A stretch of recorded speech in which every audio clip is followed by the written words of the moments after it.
Hello everyone, welcome back to GearUpWindows. In this video, I will show you how to block insecure or dangerous downloads in Google Chrome on Windows 11 or Windows 10. This will help protect your computer from harmful files and unsafe downloads. So let's get started.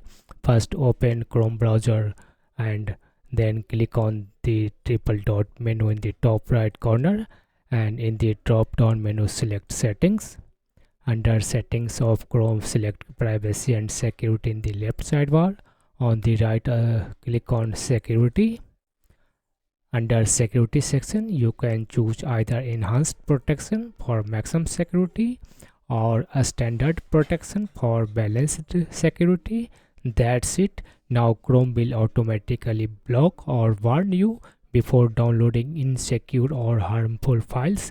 This helps keeps your system safe from malware and risky downloads. That's all for this video. Thanks for watching.